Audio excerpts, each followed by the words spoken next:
Alright, here we go. We're talking about my hot take game of the year. Final Fantasy VII Rebirth director says team wanted to add episodic DLC.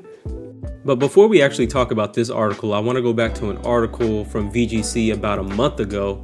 Final Fantasy VII Rebirth director says it isn't getting DLC, so Part 3 can be released sooner. And I'm going to quickly read through this because I don't want to take up too much time on this specific article.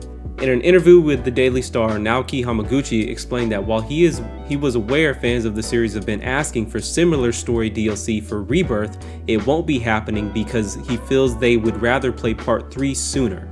We definitely do hear the desires from fans, the voices out there that want that kind of thing.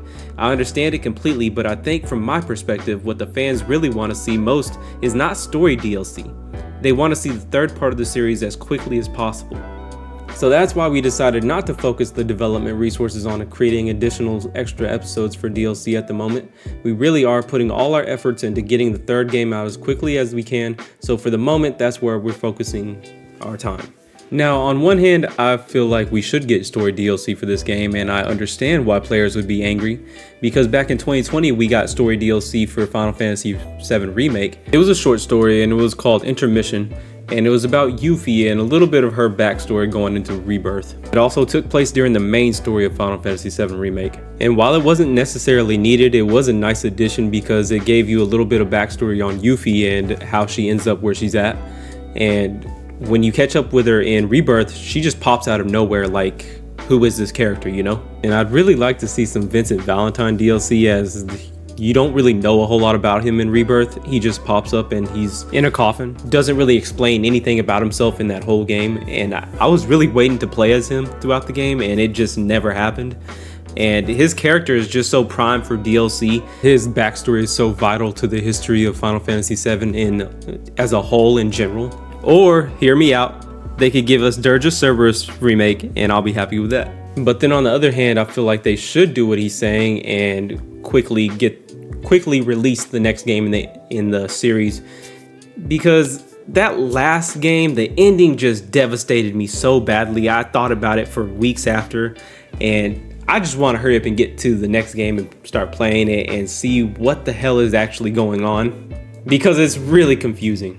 Now back to the original article where it says Rebirth director says team wanted to add episodic story DLC. Hamaguchi says the team wanted to add DLC but ultimately decided against it, which kinda sucks because it would have been cool to get some DLC for Cid or Cait Sith or even Elena. Now he goes on to say, we did have a desire to do an episodic story DLC to the PC version, but limited resources meant finishing the next game in the project as quickly as possible was the highest priority.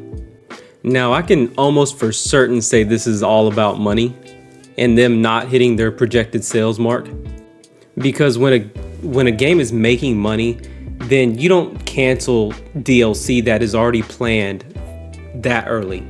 He continues to say, however, if we receive strong requests from players after the release regarding certain matters, we would like to consider them.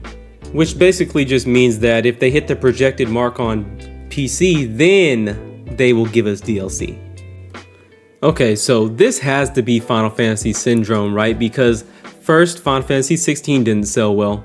Then this releases and it doesn't even sell as well as Final Fantasy 16, which I believe this is the better game.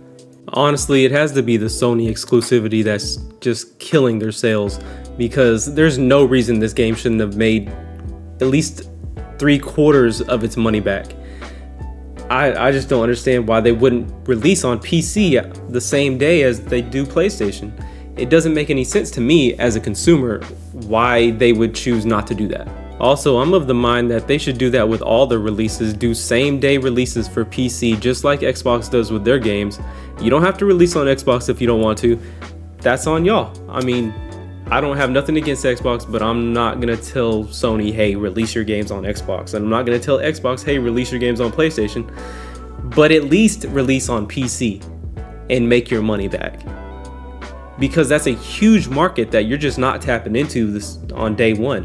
You're waiting a year to tap into that market, and I just can't understand why not.